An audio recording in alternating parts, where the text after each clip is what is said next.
Good morning.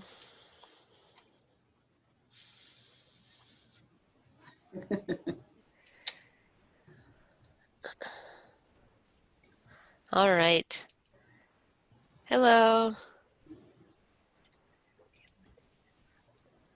So you're welcome to unmute yourselves and show your video if you'd like. Um, Let me start by introducing myself. So I am Jacqueline. I help administer the education and training programs here at APT.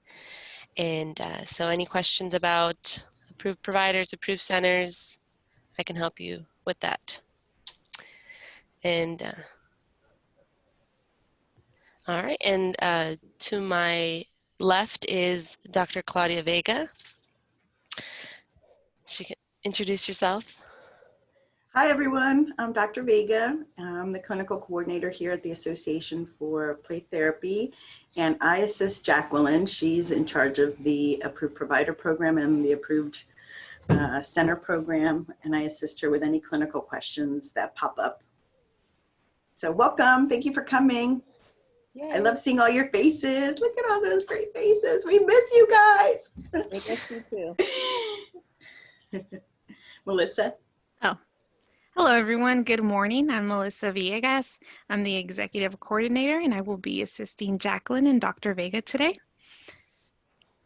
Okay, so if you guys have any questions, we will get to those at the end of the call. If any questions do pop up along the way, you guys can put it in the chat and Dr. Vega will help you guys with those. Sound good? All right. So I will ask that if you guys have access to your computer, we go to the approved provider webpage. It's at the a4pt.org. Oh, and let me begin by sharing my screen as well.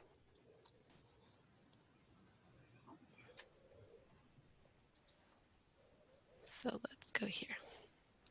All right. So if you're unfamiliar with our website, I can go through that. We have our education and training programs under this tab here. And if we click on this, it'll take us to the types of approved education that we offer. I did get a question. I got a lot of really good questions from you guys at registration. And one of the questions was, how do you become an approved center? And just to touch briefly on that, approved centers are institutions of higher education, and they offer play therapy courses or programs to matriculated or non-matriculated students. So if you click on this link here, it will take you to the approved center site, and feel free to take a look at the guide and the application. And if you have any further questions, feel free to contact me after the call and I'll help you out. All right.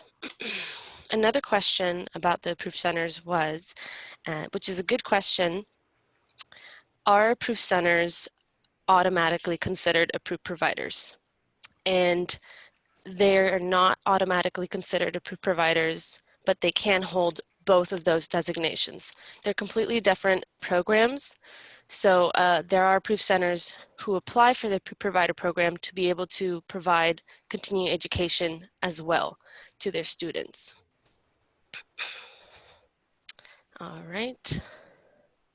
So now we can go to the approved provider webpage. And here you will find notifications that we send out to providers, as well as very important resources. For example, our criteria and standards document. The application is available here as well. And we have some sample documents that will be helpful for initial or renewing applicants. So to begin, let's go ahead and go over this special notice, which I did receive some questions regarding what APT is doing during the pandemic to help providers or those interested in providing play therapy and not being able to meet in person. So As you can see, through December 31st of 2020, providers are able to offer contact hours for online education. And there are specific conditions to this requirement. I'll go ahead and open this document and go over it briefly. One of the requirements is that it is limited to 40 participants, and it has to be a minimum of 2 hours. It also has to be a live in real time format. So that means no recorded webinars would be able to qualify for this condition.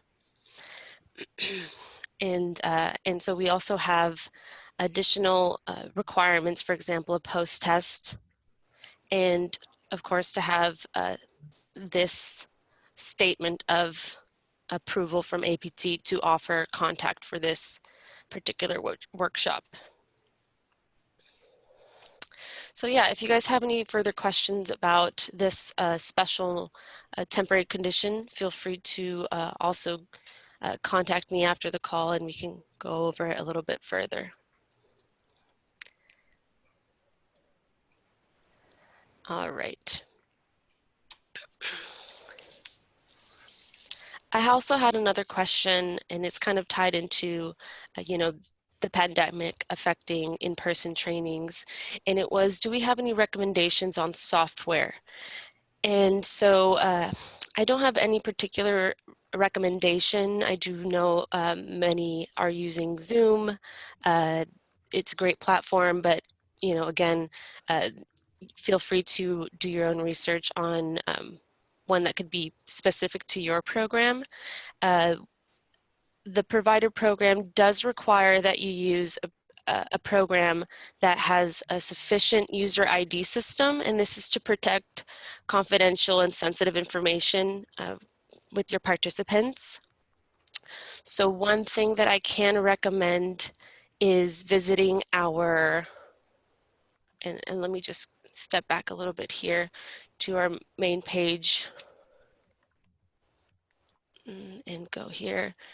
We have a COVID resource and information page. If we click on that banner, it will take you to this page that has very valuable resources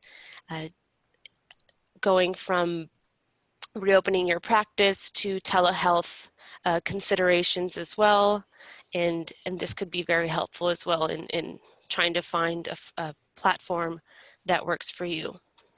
Another thing that I can mention is that if you go to any site and you like their program that they're using, there is the name of the software they use at the bottom of the page. So that's also something you can look at.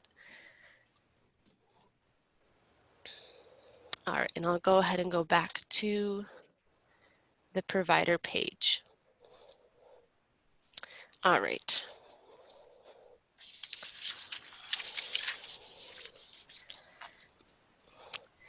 So to begin, let's go ahead and open the application. So you can download this document, fill it out, and scan it, email it, mail it in, however you wish to send it in, and that is fine. Another question I got was, what is the difference between a type 1 and a type 2 approved provider? So let me begin with the type 2.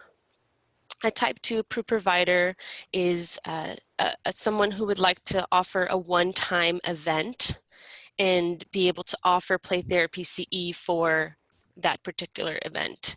This is usually for providers who offer 1 to 2 trainings annually, and or that they don't have a reviewer that is able to verify play therapy content. So that's our type 2.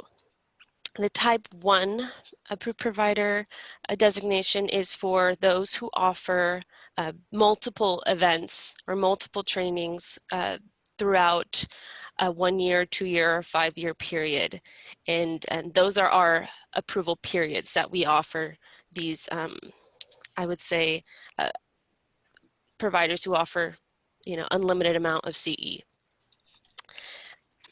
So another question I got was, how long can you be an approved provider? And so it could be a one event, it could be a 1-day approval, or you can have or hold a 1-year, 2-year, or a 5-year a period where you can offer your trainings and renew thereafter. Okay, so this application is in fact the type 1, the type 2, and the renewal application as well. So it's all the same document. Anytime you'd like to renew, you would submit a new application. All right. Another question that I received is how long is the application process or the renewal process?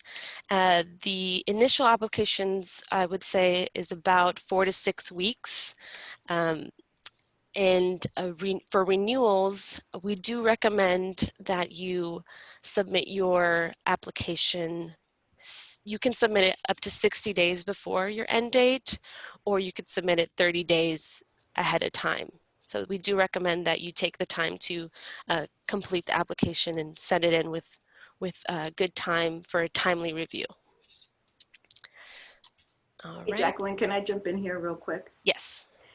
Also wanted to add that you're welcome to call APT with any questions that you might have regarding filling out the approved provider application, and we're happy to help you with that, walk you through it.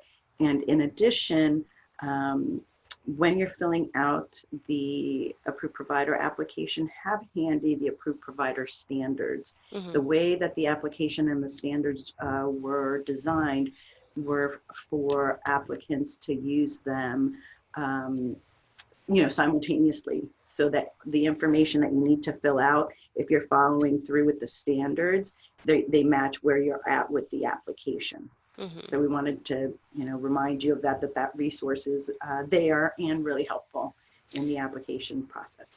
Yeah, and let me go ahead and pull that up as well. So if we go to the provider page, it'll be right on top of the application. And so for the sake of the training, let me go ahead and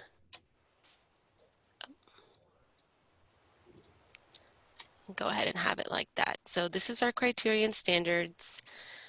And if we scroll down, it's much more in detail of our requirements, as well as explains each standard and what is required. So let me go ahead and go to page 3 of the criteria and standards, and it will explain the fees that we have. One thing that I can say is at the submission of your application, solely provide the application fee, which is $150. You're not required to submit any additional fee at that time. Upon the review of your application, you would then be notified of the corresponding fee that would be pending. All right. So another question that I received was, what are the steps to becoming an approved provider, and what are the biggest barriers to become an approved provider? So I found 4 main steps to become an approved provider. The first step would be to offer play therapy specific education. This is education at a postgraduate level. And remember, play therapy credit can only be provided to mental health professionals. So that's, one of the main steps. The second step, which I'll dive in a little bit deeper later, is to ensure that the program is planned following the golden thread approach. And I'll go into that a little bit later. The third step would be to have an RPT or an RPTS reviewer. And the fourth step would be, of course, to uphold the criterion standards and to demonstrate in your application that there's an understanding of those requirements. So one of the biggest barriers I would say may be not being able to have an RPT or RPTS reviewer. But I wouldn't say that's much of a barrier because you can also co-sponsor, which I'll talk about in a bit, which can also be an option for you if you find yourself not able to have a reviewer. All right. So before I go into page 3 of the application, I did get another question. Can an international member become a provider? And yes, you can become a provider even though you're not residing in the United States. As long as you have those 4 steps that I mentioned, you are eligible and can qualify for the program. All right, now let's get to filling out the application. So for this particular response regarding the program administrator, let's go ahead and go to page 4 of the criteria and standards. And as Dr. Vega mentioned, we are looking for responses that reflect an understanding of the standards. So it would be very handy to have this document up while you're filling out the responses. For example, this one says, describe how this individual will ensure that the approved provider criteria and standards are upheld. These are the particular responsibilities of the administrator and therefore would be how they ensure that the standards are upheld. Does that make sense?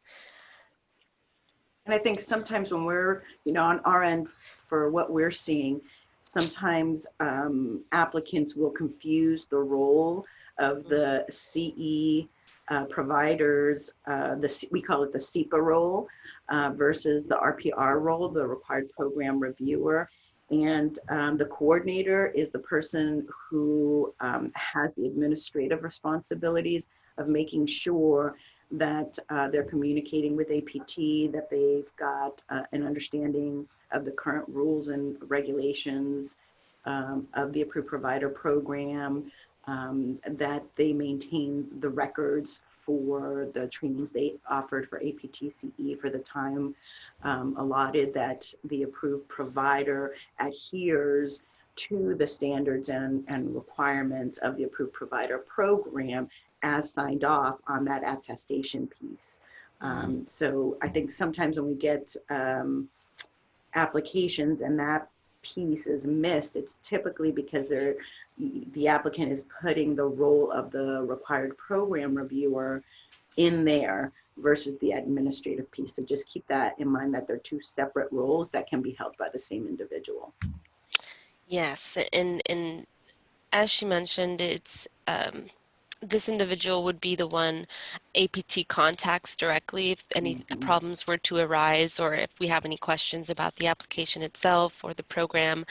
So, so this individual would be responsible for all of the maintenance, the maintaining the records, awarding the credit, processing all of attendee complaints and grievances and all that stuff. So that's something that you can include in this response box as well.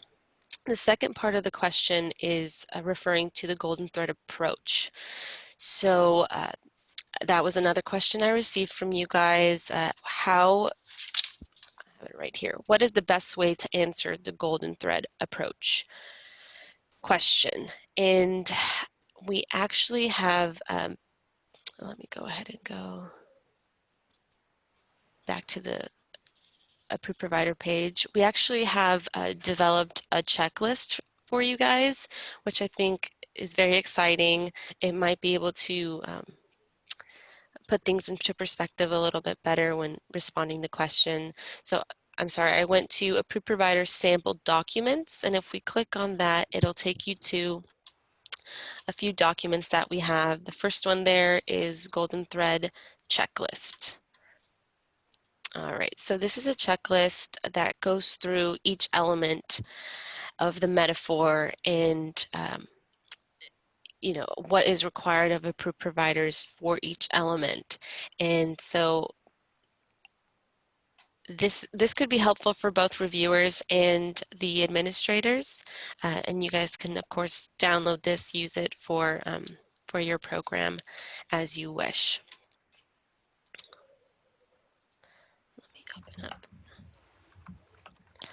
So the best way to answer this question would be, again, just providing a detailed description of the system that you guys have or the processes in place that you guys have to, review your program and to, put how you guys put together your program, um, you know, eh, thoughtfully. And so I would just say providing us with as much detail as possible. A vague question doesn't allow us to really tell if the requirements are being upheld. So that is the best way, I would say. All right, so real quick on co-sponsorships. Again, if there's a program that doesn't have a reviewer available, as provider, you are able to provide your number, review the program content, verify that it is play therapy APT eligible, and be able to co-sponsor it that way.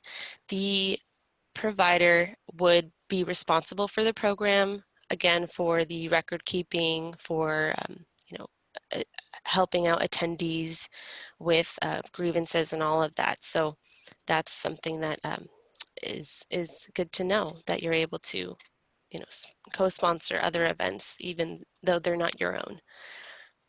All right, so let's go ahead and scroll down to page 5, and this is for the required program reviewer. And as Dr. Vega mentioned,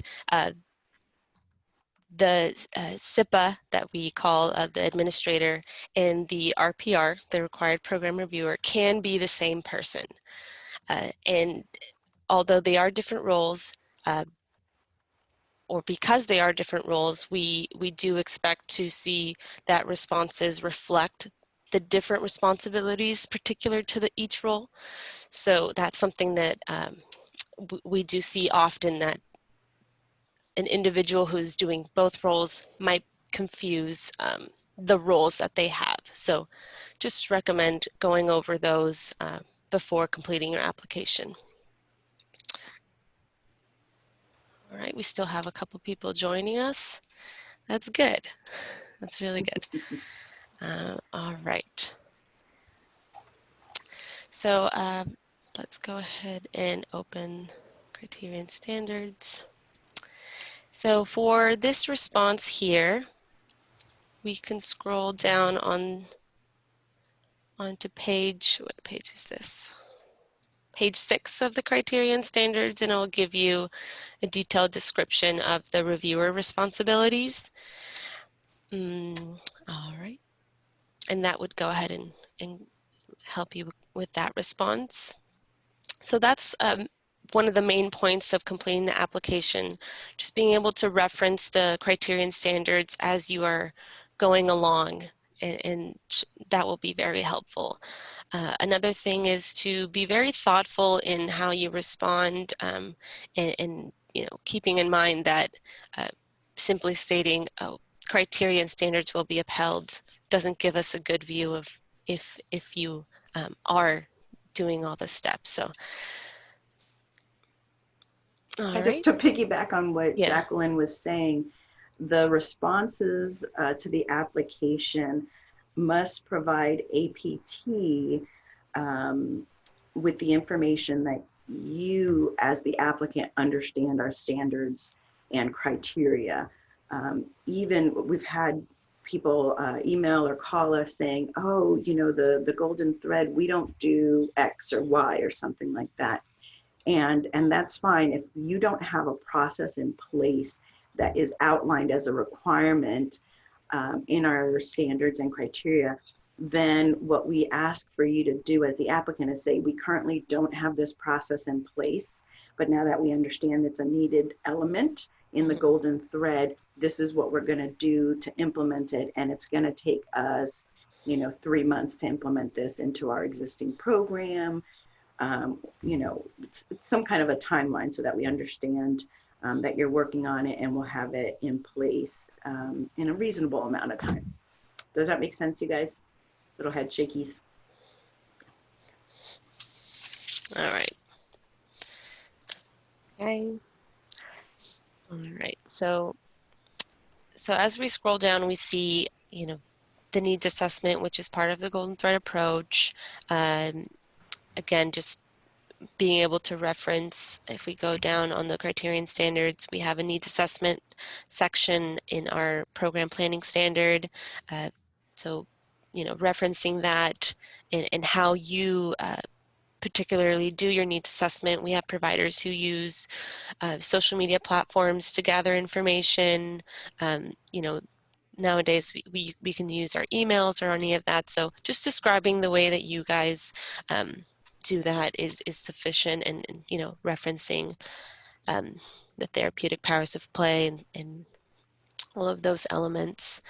If we scroll down on the application,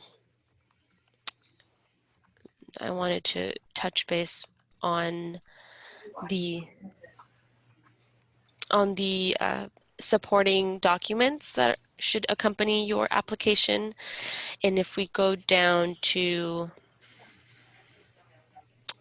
page 14 of the application, we'll see a list of the required items to be attached to your application. And these are documents that are for the activities listed on page 13, right? So we require 2, and they can be planned, meaning that they're future programs, you haven't had them yet, or already, past programs that you guys have offered. And so, yeah, so the documents that we have here do have to reflect the standards. And let me just go ahead and pull a document up that may be helpful as well. So we also have provided a CE program checklist. And if we click that, it's also on the provider page. It gives you kind of like a brief summary of the requirements for each element. So for example, program content, it'll give you a checklist for what is to be in your program content, measurable learning objectives, and a description, right? These are elements that should be available on your marketing material, and this and so therefore your marketing material should have those elements as well. Our references, again, we have our references here. We have a few requirements set there, 3 to 5 sources from scientific literature, scientific journals.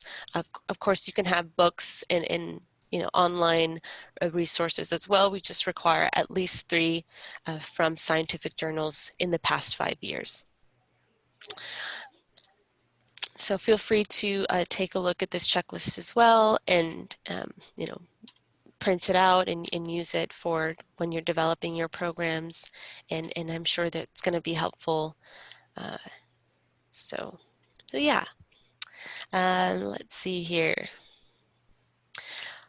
For the supporting documents, another thing that comes up quite often is, oh, I'm using an online platform and I'm not able to download the post-test, or I'm not able to download the evaluation or certificate, or the promotional material. Feel free to take screenshots. Printing out that page will allow us to see that the elements are there, that the criteria is met, and that will accompany your application, and that will be sufficient to verify that. And so yeah, that would, I think, finish off the kind of brief overview of the application. We can always go back and go over particular sections. If you guys have any questions, we can go ahead and do that now. Or Dr. Vega, do you have anything else you'd like to add? Always, right? I can't stop myself from talking. Darn it. Um, so yeah, when I'm reviewing these applications with Jacqueline, one of the things that, sticks out for me is that the applicant is making a direct link to all of the golden thread requirements, and that there is a process in place. Really, we want the approved provider, whether you have a type 1 approved provider designation application or a type 2, you want to demonstrate that you're offering this play therapy training because you did research and there was a need in your community for that training, or you noticed with supervisees the same topic is coming up, so that there is some basis for offering this training, and that it's going to further someone's play therapy educational journey, in a specific way. And so seeing that link there, that this is the process that we have in place. Even if the process that you have in place is we have a question on our evaluation at the end of the training that says, what else would you like to see? Even if your response is, well, my supervisee has the same question and over and over again, and I wanted to offer, additional training. I'm sure there's other supervisees that have the same question. That, something is there in place that's driving why you want to put on this training, right? And then from there, formalizing that process so that you can continue to gather, data of the needs that are in the play therapy community for offering specific trainings.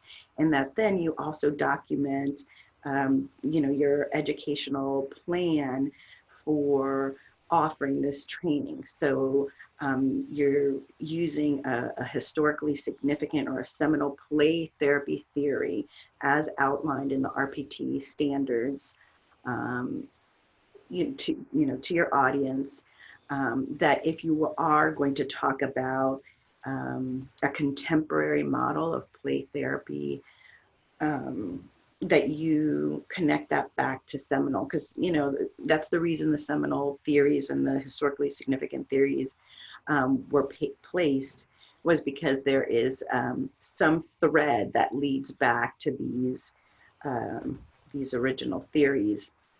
And so to show that thread is really important, and then you can build on that.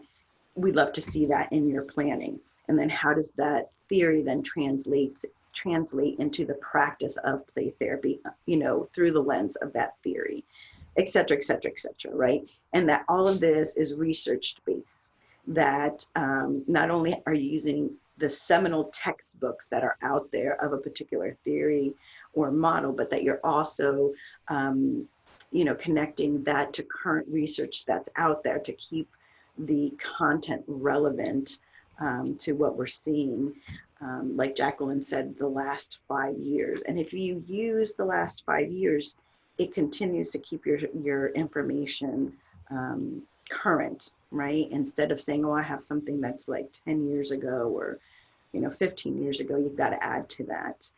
You want your measurable learning objectives. We want to see all that, like Jacqueline said.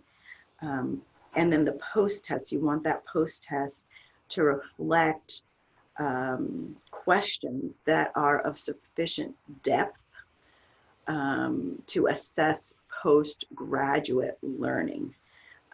Having test questions, that are true and false are acceptable, but then you have to really make sure that there's depth there, that it's not an easy, and we've all done it, right? We've attended trainings and taking post-tests and they were easy peasy, right?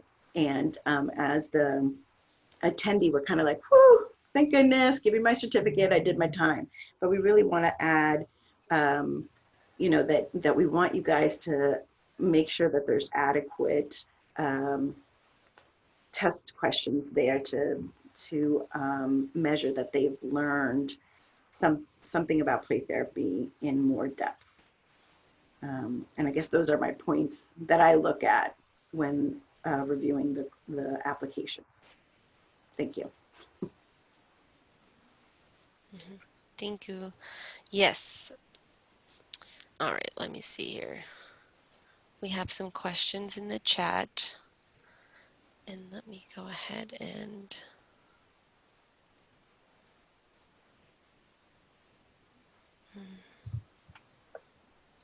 Yeah. here it is. All right, so let's see. We have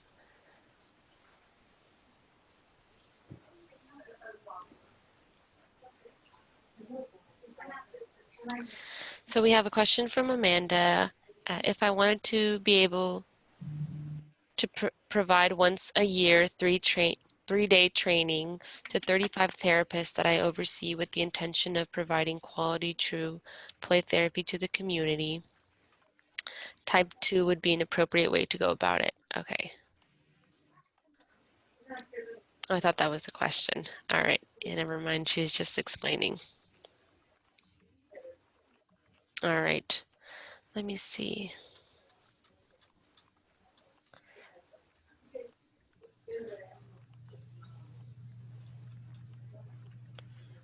I don't see any other questions. So I guess at this moment we can open it up. You guys can unmute yourselves and feel free to ask any questions to us. And we can kind of do it like that. I have a question. Mhm. Leslie Baker here.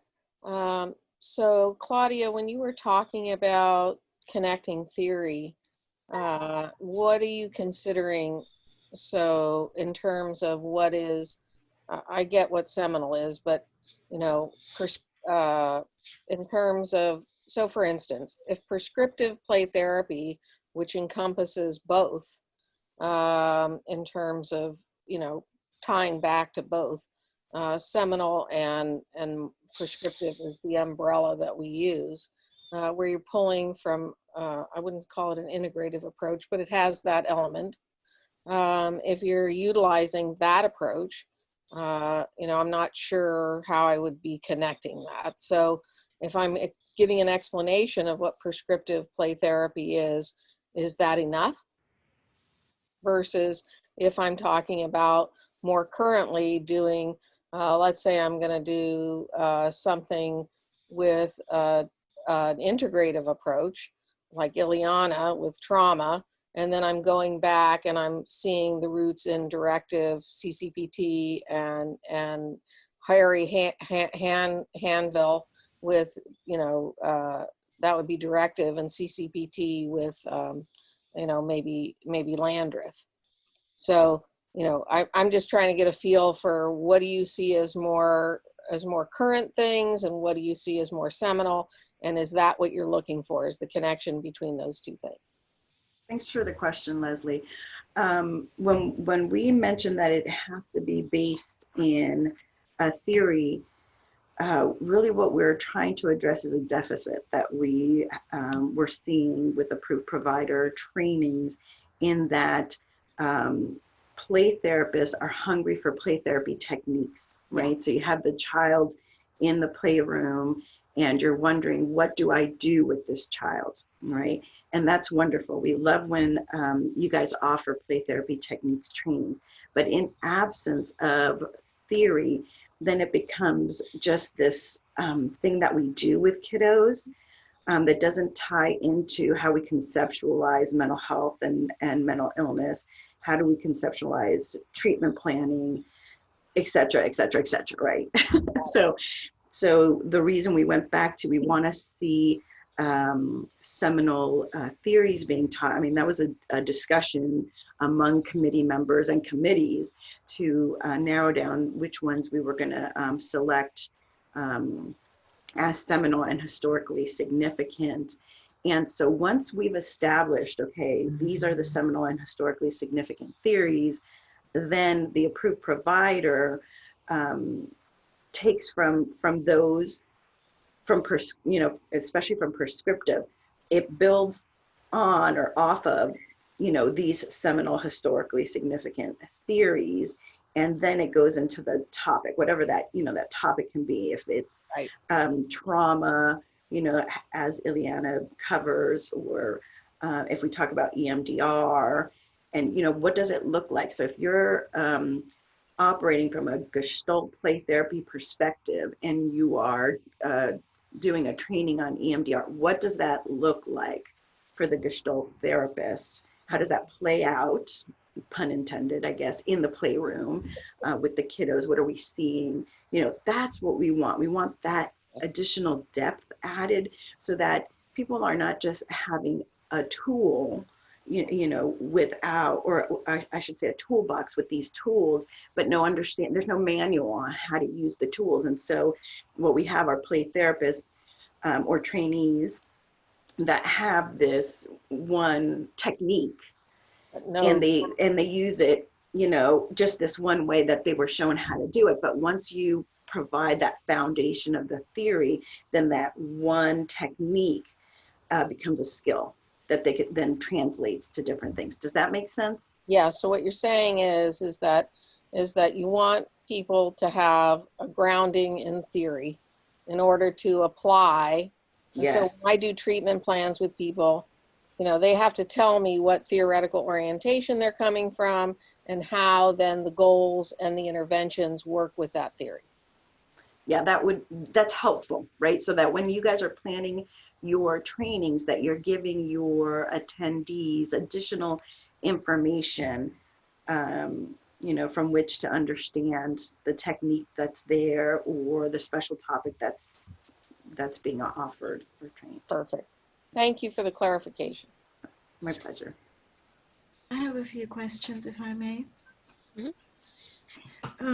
Excuse me. Given the large number of people needing to have contact training CE credits without the possibility of attending in-person workshops, is APT having any discussions regarding the possibility of increasing the number of participants allowed in contact training, online workshops, as long as they still meet other criteria, including live interactive components, including breakout rooms, live Q&A, and so forth? Because our contact training workshops have been filling up in less than 24 hours. So we're wondering if there's going to be any flexibility in increasing the number of participants allowed. Well, we as I guess we determined this number of 40 participants because of that element of providing contact CE for an online program and trying to keep it as contact as possible, keeping that interactive capability and also allowing participants to engage as they would in an in-person format. So I do know this temporary condition is until December, with the pandemic going on and everything kind of evolving.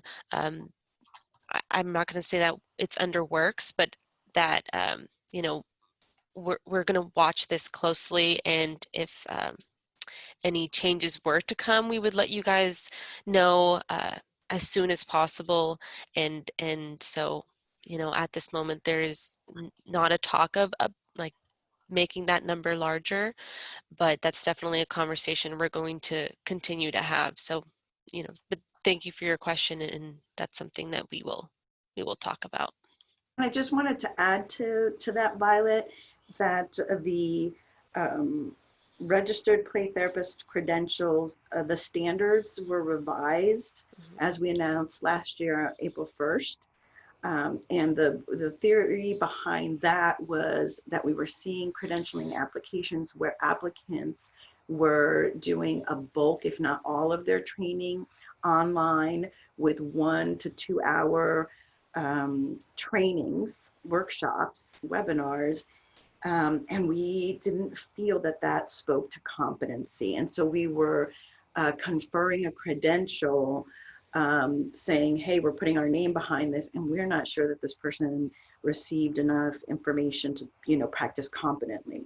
And so in thinking about, what do we need to do as an association in order to make sure that the RPT represents competency in play therapy, because you're treating the most vulnerable, people out there, children, what do we need to do on our end? And it was like, we need solid training, right?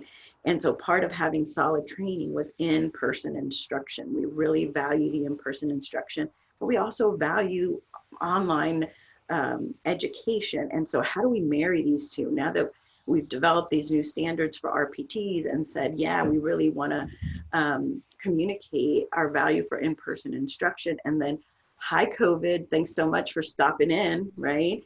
And now we're at this place. And so how do we continue having these high standards met? And so we went back and forth, and believe it or not, Violet, you're going to laugh at this. We started with 7. We're like, yeah, 7's great. That's totally interactive. Not realistic, but that's where our head was, right? And so, through the work with our committees, that's why we love our committees. Do I do a shout out right now for committee members? But with our conversations with the different committees, they were like, hey, knock on wood, people, how about 40? That was our compromise. And so we're at 40. Will that number change? I'm not sure if the number will change or not. We're really hoping that, come January 2021 is going to be a lot kinder to our world, and COVID may be more contained, and that we can enjoy in-person instruction, because we miss you guys. Seeing your cute little heads at conference and at other trainings. So yeah, so I don't know if we're going to go any higher than 40, and I don't know if we're going to extend the special criteria after December 31st. We're just in a wait and see pattern like the rest of the world, but we want to make sure that our play therapy community is receiving solid play therapy instruction, so that they continue to work on their credentialing requirements, and we have more RPTs that can service more kids who have been impacted by COVID. So it's like the golden thread. We're doing our own golden thread over here. But thanks for the question. I just want to add something in there as being on one of the committees. No decisions are made ever with just, hey, this is what we're going to do. There is lots and lots of conversations back and forth, questions, and it's not ever a 2-minute conversation. It's usually a very lengthy and very research-based and very well thought out, especially by APT. They really look to consolidate everything that everyone is saying and our input to make the best decision. So just want to shout out as a committee member, it's not simple at all. It's not random. Mm-hmm. Thanks, Lisa. It's true. Thank you.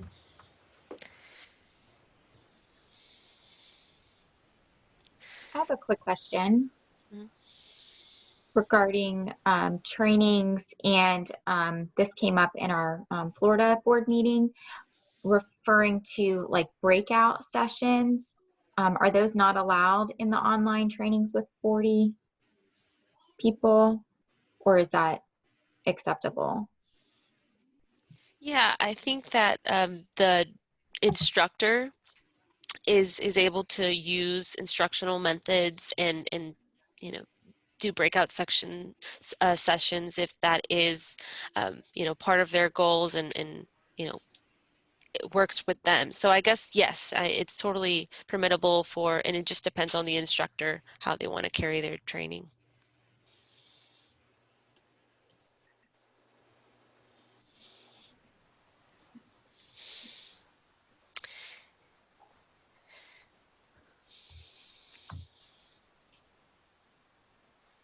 Anybody have any other questions? I have a quick question. Can you guys hear me? Mm-hmm. My internet's a little sketchy today.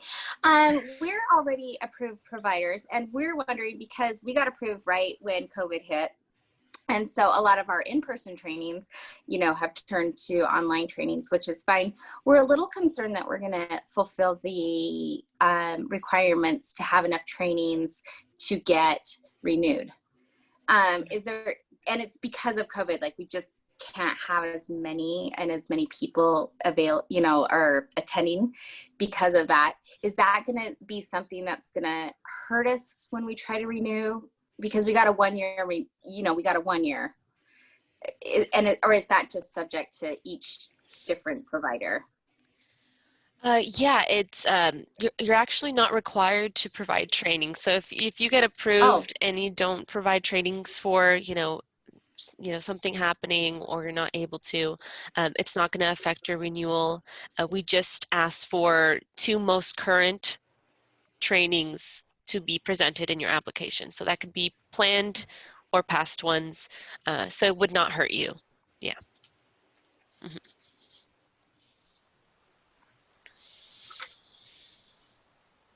Hey, Jacqueline, Mhm. we got a really good question here from Sherry talking about co-sponsorship. Okay. And basically let me see what she says. Can you review what information is required for renewal if you co-sponsor a training? So what information is required to review?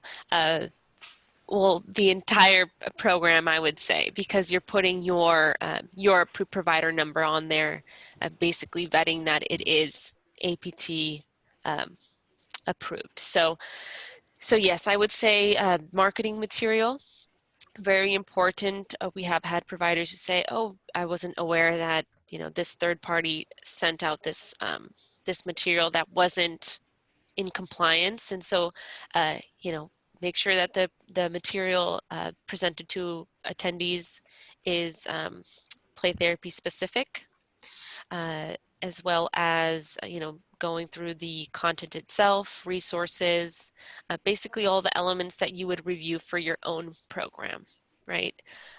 So Can I yes. ask a clarifying part of that? Yes. Um, so I saw where it just asked for like a list of Oh, the yes. trainings that you co-sponsored, Mhm. but I guess my question was more of, do you need like the PowerPoint? Oh, okay. Do you need like the marketing material? Do you need like proof, like actual proof of like what we co-sponsored? So that co-sponsored list can be just, the basic information, letting us know who you co-sponsored with, the name of the training, the dates, and so you're not required to submit any additional information at that moment. If something were to arise later on, and we're like, hey, could you, shed light on this training? Then we would ask for maybe the program content or if needed be the slideshow. So as long as you maintain those records for 5 years and have it available in case something comes up, then you would be in compliance. Okay, thank you. Mm-hmm. And you just want to keep in mind with co-sponsorship, you are ultimately responsible if it's your APT approved provider number on there. And I know with COVID being what it is, that you may be approached to co-sponsor with someone, and you want to be mindful that that you're given sufficient time to review the information that's going to be presented, that it falls in line with the approved provider requirements, that it's not something where you're borrowing. It's not a borrowing, or I'm lending you my APT approved provider designation. If something goes wrong with that training, APT will have a conversation with you regarding the compliance or standards in there. So just be mindful of that. Right. And then we also received a question from Pamela about the type 2 approved provider applications and which parts of the application are completed when you're interested in a type 2 designation. Jacqueline. Okay. Mm-hmm. Yes. So let me see. I can just pull that up real quick.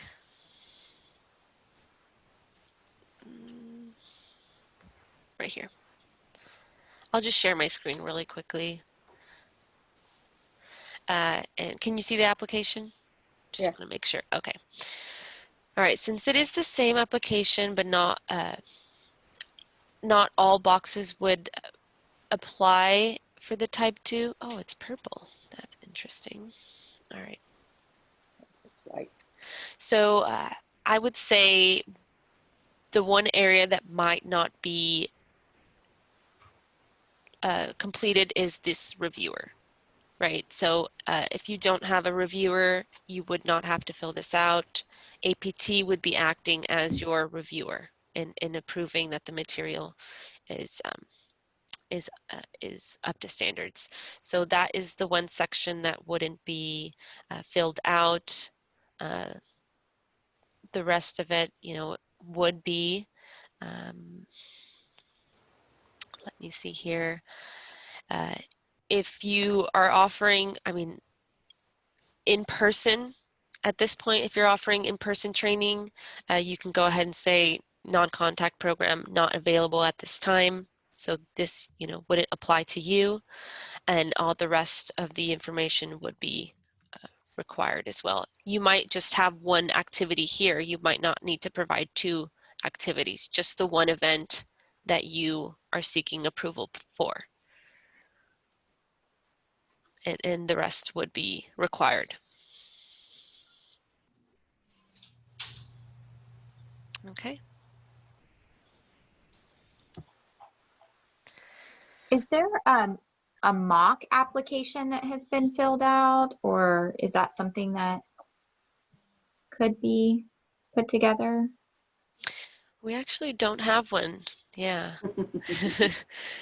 And I guess because a lot of the box responses are particular to each organization or to each individual, I believe that would be a little bit hard to provide. But I will say I'm not sure if you were able to see the checklists that are available.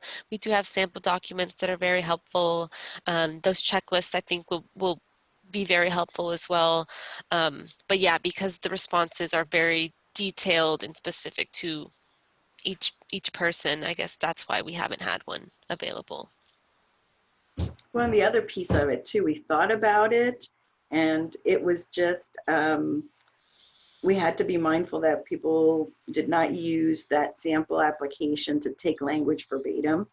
And the other piece of not providing that is it allows the approved provider applicant to use the criteria and standards to answer those questions, and really be mindful, because I feel like for quite a bit of time, our approved providers had this very intuitive process of offering CE because they knew the topic, they knew their community, and it kind of worked. And now we're saying, hey, put that intuition into writing. And so, and the other piece I want you guys to keep in mind is, like, you're always welcome to call us. Like, we are here for you. Call us if you need anything, email us. We're happy to walk you through any part of the application that you have questions on. If you submit an application and something's missing, we don't reject it. We want to come alongside you and offer quality play therapy CE. So if it's not exactly right, we'll reach out to you. Jacqueline is super nice, you guys. I mean, she's tough, but she's really nice. So you can, Amanda, feel free to reach out to her. Yeah, really quickly, I'm seeing you guys posted, is there a way to save the application? I guess you guys are able to download it. So if you guys download it to your computer and fill it out that way, you would be able to save it. But if you complete it online, I would see that maybe it could be lost. So I would say just download it first and go from there. Yes, download it. All right. Well, I think that is the end of our time. If you guys have any other questions, feel free to email me or call the office. And yeah, so thank you very much for joining us today.